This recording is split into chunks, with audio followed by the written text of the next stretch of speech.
শহরের এই ছোট ছোট ছেলেদের নেশা করে পড়ে থাকতে দেখে মনটা এতই ভারাক্রান্ত হয় যে আমি ঠিক করি আমি আর শহরে ভিডিও বানাবো না, গ্রামে গিয়ে বানাবো। অনেকগুলি বিশাল পর্বত পেরিয়ে আমি শেষ অব্দি পার্বত্য রাস্তা দিয়ে পৌঁছে গেলাম একটি গ্রামে। গ্রামে পৌঁছেই আমার চোখ একদম ছানা বড়া।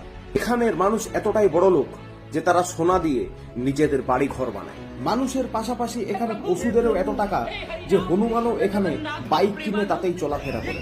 এমনকি যেসব পশুরা বাইক কিনতে পারেনি তারাও এখানে শেয়ারে সাইকেল ভাড়া করে তাতেই যাতায়াত করে।